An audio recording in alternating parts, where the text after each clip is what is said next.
Secretary Blinken, Secretary Austin, National Security Advisor Sullivan, and other members of the National Security Leadership Team, the Situation Room, to discuss our ongoing efforts to evacuate American citizens, third country civilians, Afghan allies, and vulnerable Afghans. And I want to provide the American people with a brief update on the situation in Afghanistan. Since I spoke to you on Monday, we've made significant progress. We've secured the airport, enabling flights to resume, not just military flights, but civilian charters from other countries, and the NGOs taking out civilians and vulnerable Afghanis. And now we have almost 6,000 troops on the ground, including the 82nd Airborne, providing runway security, the Army 10th Mountain Division standing guard around the airport, and the 24th Marine Expeditionary Unit assisting the civilian departure. This is one of the largest, most difficult airlifts in history, and the only country in the world capable of projecting this much power on the far side of the world with this degree of precision is the United States of America. We've already evacuated more than 18,000 people since July and approximately 13,000 since our military airlift began on August the 14th. Thousands more have been evacuated on private charter flights facilitated by the U.S. government. These numbers include American citizens and permanent residents, as well as their families.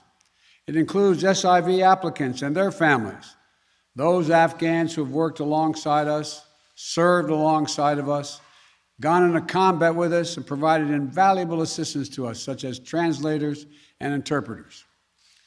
The United States stands by its commitment that we've made to these people, and it includes other vulnerable Afghans, such as women leaders and journalists. In fact, working in close coordination with the management of the New York Times, the Washington Post, and the Wall Street Journal, we have successfully evacuated all 204 of their employees in Afghanistan on U.S. military aircraft earlier this week.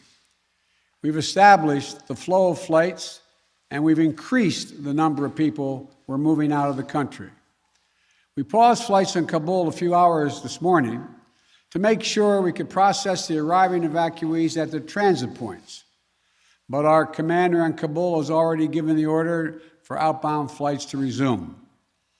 Even with the pause, we've moved out 5,700 evacuees yesterday, and we're working on a variety to verify that number of the Americans are still in country as we work on this, because don't have the exact number of people who are Americans who are there, and those who may have come home to the United States. We want to get a strong number as to exactly how many people are there, how many American citizens, and where they are.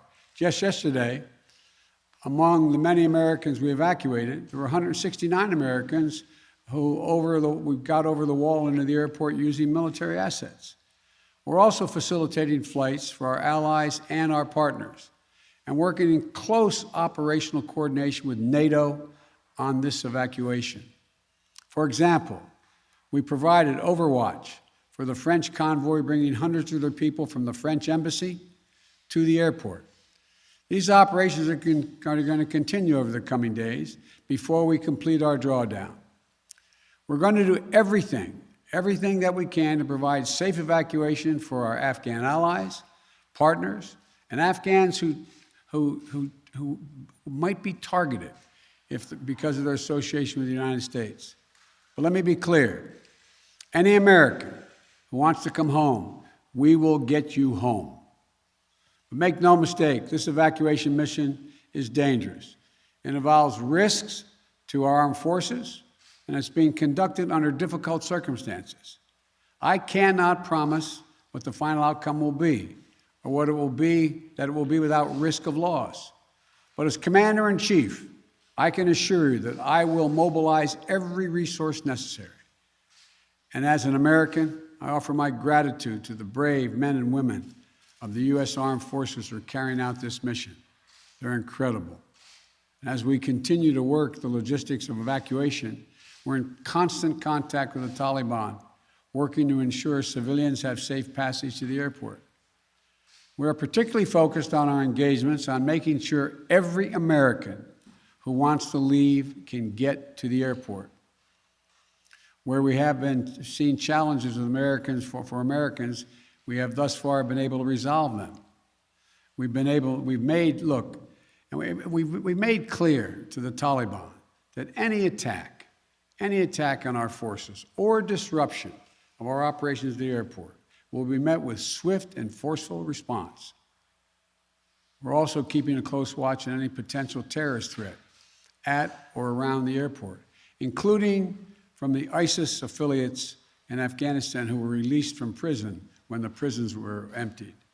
And because they are, by the way, and make everybody understand that the ISIS in Afghanistan have been the sworn enemy of the Taliban. I've said all along, we're going to retain a laser focus on our counterterrorism mission, working in close coordination with our allies and our partners, and all those who have an interest in ensuring stability in the region. Secretary Blinken, who's with me today, met this morning with our NATO allies in consultation about the way forward, so that Afghanistan cannot be used in the future as a terrorist base to attack the United States or our allies. For 20 years, Afghanistan has been a joint effort with our NATO allies. We went in together, and we're leaving together. And now we're working together to bring our people and our Afghan partners to safety. In the past few days, I've also spoken directly with the British Prime Minister, Mr. Johnson, Chancellor Merkel of Germany, and President Macron of France. We all agreed that we should convene, and we will convene, the G7 meeting next week, a group of the world's leading democracies, so that together we can coordinate our mutual approach, our united approach on Afghanistan and moving forward. We are united with our closest partners to execute the mission at hand. We've also discussed the need to work with the international community to provide humanitarian assistance, such as food aid and medical care for refugees who have crossed into neighboring countries to escape the Taliban, and to bring international pressure on the Taliban with respect to the treatment of Afghan people overall, but including Afghan, particularly women and girls. The past week has been heartbreaking. We've seen gut-wrenching images of panicked people acting out of sheer desperation. You know, it's completely understandable. They're frightened, they're sad, uncertain what happens next. I don't think any one of us can see these pictures and not feel that pain on a human level. Now we have a mission to complete in Afghanistan. It's an incredibly difficult and dangerous operation for our military.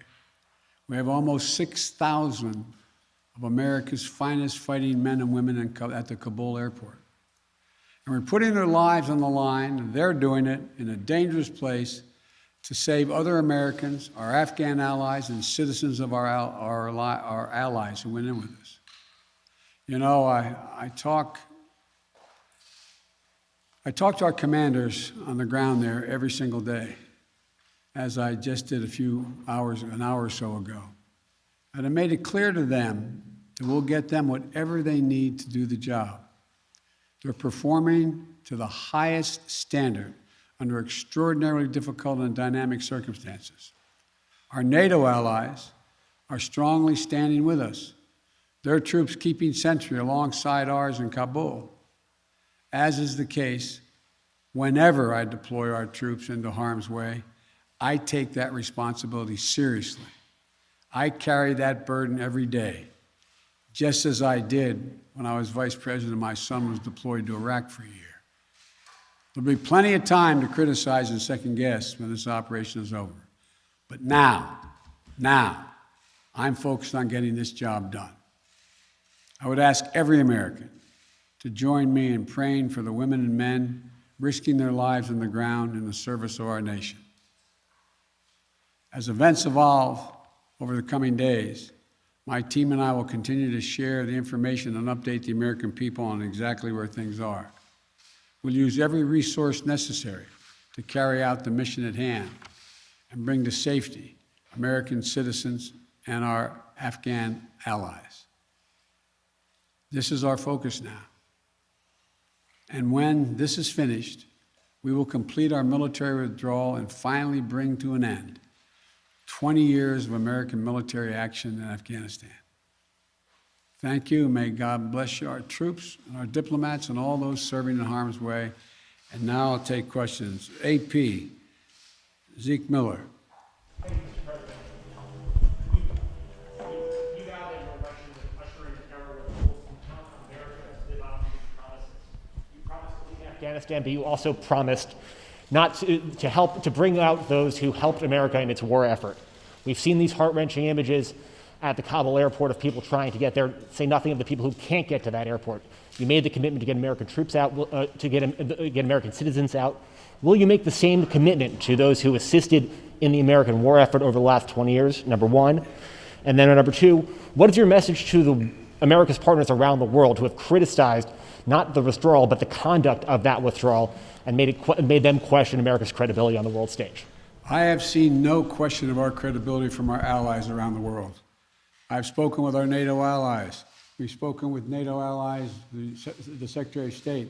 Our National Security Advisor has been in contact with his counterparts throughout the world and our allies, as has the General, I keep calling him a General, but my Secretary of Defense. The fact of the matter is, I have not seen that. As a matter of fact, the exact opposite I've gotten. The exact opposite thing is we're acting with dispatch, committing to what we said we would do. Look, let's put this thing in perspective here. What interest do we have in Afghanistan at this point with al-Qaeda gone? We went to Afghanistan for the express purpose of getting rid of al-Qaeda in Afghanistan, as well as getting Osama bin Laden. And we did. Just imagine if that attack, if bin Laden had decided with al-Qaeda to launch an attack from Yemen, would we ever gone to Afghanistan? Would there ever be any reason we'd be in Afghanistan? Controlled by the Taliban? What is the national interest of the United States in that circumstance? We went and did the mission. You've known my position for a long, long time. It's time to end this war. The estimates of the cost of this war over the last 20 years range from a minimum of $1 trillion to a think tank at one of the universities saying $2 trillion. That's somewhere between $150 million a day and $300 million a day. The threat from terrorism has metastasized. There's a greater danger from ISIS and al-Qaeda and all these affiliates in other countries by far than there is from Afghanistan. And we're going to retain an over-the-horizon capability that if they were to come back to be able to take them out, surgically move. So this is where we should be. This is about America leading the world. And all our allies have agreed with that. And by the way, before I made this decision, I was at the G7 as well as met with our NATO partners. And I told them all, every one of them knew and agreed with the decision I made to jointly end our involvement in Afghanistan. The first part of your question was, I can't remember now. Would you commit to the same commitment? Would you make the same commitment to bring out Afghans who assisted in the war effort? Yes, we're making the same commitment. There's no one more important than bringing American citizens out. I acknowledge that.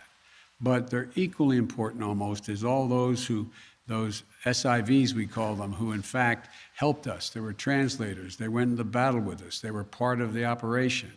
As well as we're also trying to get out as many NGOs, non-government organizations, women's organizations, et cetera.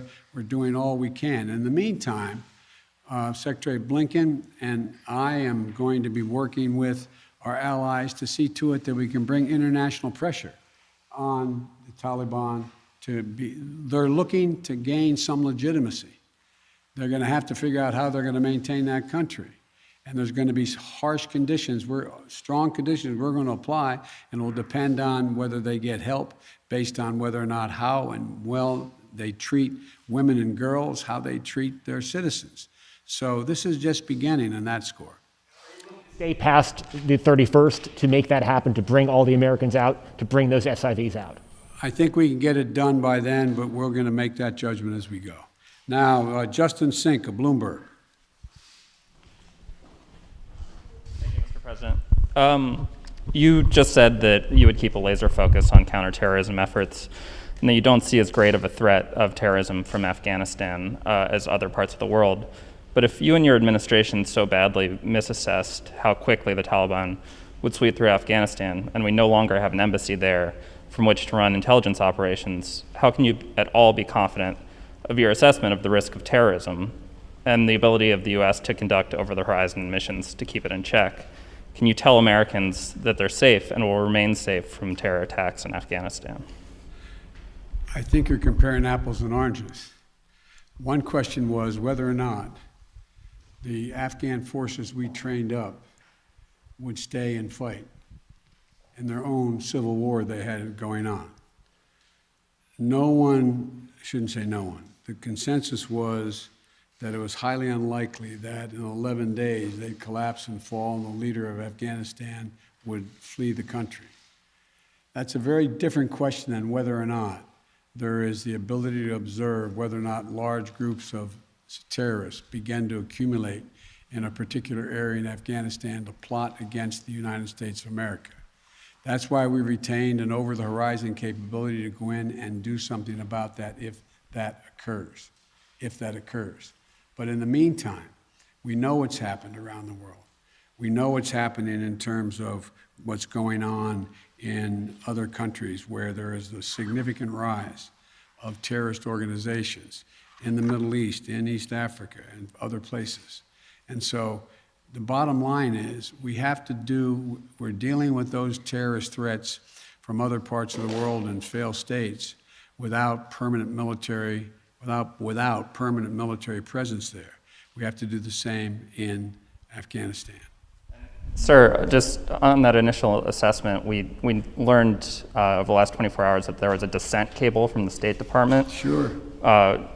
Saying that the Taliban would come faster through Afghanistan. Can you say why, after that cable was issued, the U.S. didn't do more to get Americans out? All kinds of cables, all kinds of advice. If you notice, it ranged from this group saying that they didn't say it'd fall when it did fall, but saying that it would fall, to others saying it wouldn't happen for a long time and they'd be able to sustain themselves through the end of the year. I made the decision. The buck stops with me. I took the consensus opinion. The consensus opinion was that, in fact, it would not occur, if it occurred, until later in the year. So it was my decision. Now, my next is Stephanie Ramos, ABC. Thank you, Mr. President. 2 questions for you. The military has secured the airport, as you mentioned, but will you sign off on sending U.S. troops into Kabul to evacuate Americans who haven't been able to get to the airport safely? We have no indication that they haven't been able to get in Kabul through the airport. We've made an agreement with the Taliban thus far. They've allowed them to go through. It's in their interest for them to go through. So we know of no circumstance where American citizens are carrying an American passport are trying to get through to the airport. But we will do whatever needs to be done to see to it they get to the airport. And one more, Mr. President. Last month, my colleague Martha Raddatz interviewed Abdul, an interpreter who was on the front lines with U.S. forces in Afghanistan. Overnight, we received a photo of Taliban militants coming to the door of his home, literally hunting him down. Thankfully, he was able to escape, but he is obviously still in mortal danger. What would be your message to Abdul, his wife, and his 3 young daughters? We want you to be able to get to the airport. Contact us. We'll see whatever we can do to get you there. We've got to get you out. We are committed to deal with you, your wife, and your child, to get all 3 of you out of Afghanistan. That's the commitment. Thank you, sir. Meredith Lee of PBS NewsHour. You mentioned just now using every resource available for evacuations. Why haven't you ordered the military to expand the security perimeter around the Kabul airport? Do you have any plans to do so, given that will likely require more U.S. troops? And are you considering rescue operations to recover Americans and Afghan allies stuck behind Taliban checkpoints? The answer is yes to the last question. We're considering every opportunity and every means by which we could get folks to the airport. That's number one. Number two, the reason why we have not gone out and started and set up a perimeter way outside the airport in Kabul is that it's likely to draw an awful lot of unintended consequences in terms of people who, in fact, are not part of the Taliban. We've been in constant contact with the Taliban leadership on the ground in Kabul, as well as the Taliban leadership at Dahou. And we've been coordinating what we were doing. That's why we were able, for example, how we got all of our embassy personnel out, how we got everyone out of the embassy safely. That was the distance. That's how we helped get the French out and out of their embassy. So the question remains, there will be judgments made on the ground by the military commanders at the moment, and that I cannot second guess each of those judgments to be made. But the idea of, again, let me get back to the fundamental point I made at the outset. When the decision was made by me that, and it was made some time ago, and I ran 4 presidents saying I wanted to get us out of Afghanistan. One of the things that is a reality is people now say to me and to others, and many of you say it on air, that why did we have to move because no Americans are being attacked? Why did we withdraw those, why did we agree to withdraw 2,500 troops? No Americans are being attacked. As I said before, the reason they weren't being attacked was part of an agreement that Trump had made a year earlier. We will leave by May 1st, he said, as long as there's no attack on Americans in that year period. Number one. Number two, the Taliban was taking large swaths of the countryside, north and south. None of the major areas, none of the major points of the capitals of each of these provinces. But they were all over the country. And the idea that if I had said on May the 2nd or 3rd, we are not leaving, we are staying, does anybody truly believe that I would not have had to put in significantly more American forces, send your sons, your daughters, like my son was sent to Iraq, to maybe die? And for what? For what? So the only rational thing to do, in my view, was to set up and pre-position American forces for the purpose of evacuation, and the aircraft to pre-position those ahead of time so that we would be able to begin the process of evacuation of American citizens, SIVs, and others who helped us. The last point I'll make is this. Look, if we had decided 15 years ago to leave Afghanistan, it would have been really difficult. If we decided 5 years ago, if we continued the war for another decade and tried to leave, there's no way in which you'd be able to leave Afghanistan without there being some of what you're seeing now. But what we've done so far is we've been able to get a large number of Americans out, all our personnel at the embassy out, and so on. And thank God, so far, knock on wood, we're in a different position. Scott Detro. Scott, NPR. Thank you, Mr. President. I just want to follow up on something you said a moment ago. You said that there's no circumstances where American citizens cannot get to the airport. That doesn't really square with the images we're seeing around the airport, with the reporting on the ground from our colleagues who are describing chaos and violence. Are you saying unequivocally that any American who wants to get to the airport is getting there and getting past the security barrier and to the planes where they want to go? I thought the question was, how can they get through to the airport outside the airport? And the answer is, to the best of our knowledge, the Taliban checkpoints they are letting through people showing American passports. Now, that's a different question when they get into the rush and crowd of all the folks just outside the wall near the airport. That's why we had to, I guess, was it yesterday or the day before? We went over the wall and brought in, how many? 169 Americans. So it is a process to try to figure out how we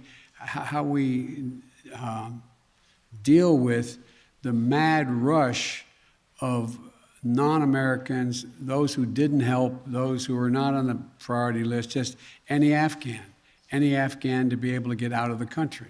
And so my guess is that no matter what, under what circumstances there's not a whole lot of Afghanis, there's a whole lot of Afghanis that just as soon come to America, whether they're any involvement with the United States in the past at all, rather than stay under Taliban rule or any rule.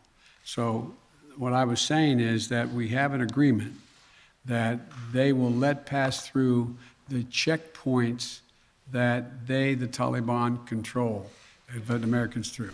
But given this, given the negotiations with the Taliban, the scenes that we're seeing, can you just fully explain why the plan wasn't to go ahead with these evacuations of both Americans and allies before the drawdowns began, before Bagram was closed, looking back several months? Because whether it was now or several months from now, there seems to be a broad consensus that the Taliban would make these gains and these would be needed at some point. Well, yeah, at some point. But the point was that although we were in contact with the Taliban and Doha for this whole period of time, that some point wasn't expected to be the total demise of the Afghan National Force, which was 300 persons. Let's assume the Afghan National Force had continued to fight and they were surrounding Kabul. Be a very different story, very different story. But the overwhelming consensus was that they were not going to collapse. The Afghan forces, they were not going to leave. They were not going to just abandon and then put down their arms and take off. So that's what happened. Thank you very, very much. Thank you. Why do you continue to trust the Taliban, Mr. President? Why do you continue to trust their pledges, Mr. President?